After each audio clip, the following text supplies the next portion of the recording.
নিন খান। আমি মদ খাই না। আরে কেউ মদ খায় না, এই মদই সবাইকে খায়।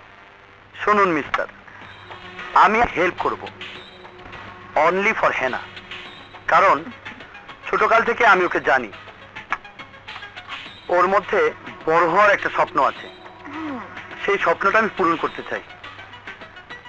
যদিও আমার ক্ষতি হবে আপনার সাথে ব্যবসা করলে, তবু আমি আপনাকে আমার ব্যবসার পার্টনার করতে চাই।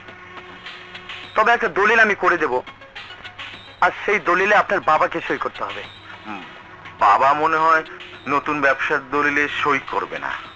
করবে না, কিন্তু করিয়ে নিতে হবে চালাকি করে।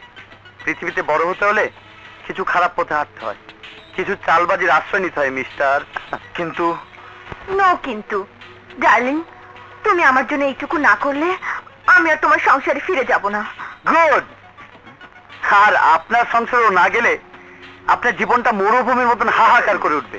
নিন খান, নিন, খেলেই ব্রেনটা খুলে যাবে। খান please। খাও খাও, একদিন খেলে এমন কিছু ক্ষতি নেই। খাও।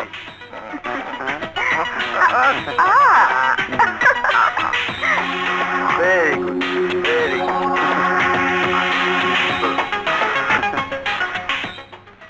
খা। না না দোস্ত, আমি জীবনে কোনোদিন মদ খাইনি। আরে মদ না, এ হলো অমৃত সুধা। খেলা এক প্যাক পেটে ডালবি, তোর মুখ দিয়ে সব যন্ত্রণা ফট করে বের হয়ে যাবে। মনে হবে তুই স্বর্গে যাচ্ছিস। মদ খেয়ে যখন তুই বাসায় ফিরবি, তখন তোর বউ লেজ গুটিয়ে পিছে পিছে ভয় চলতে থাকবে। বউ ভয় পাবে? হ্যাঁ, মাতালকে ভয় পায় না এমন কোনো বউ আজ পর্যন্ত দেখিনি। তাহলে খাবো? খা।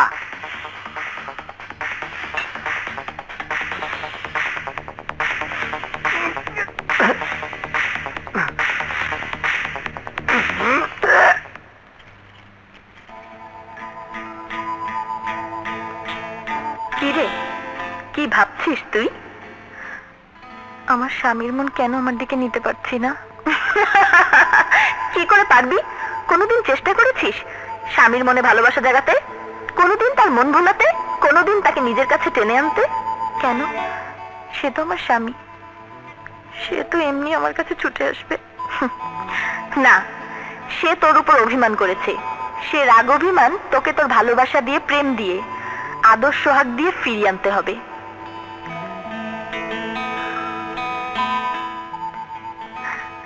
ভালোবাসা, প্রেম,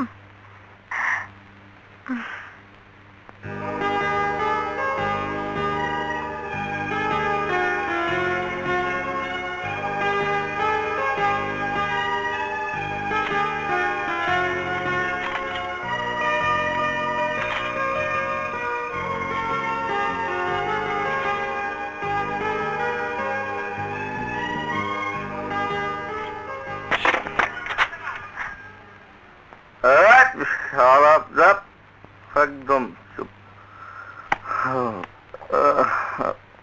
না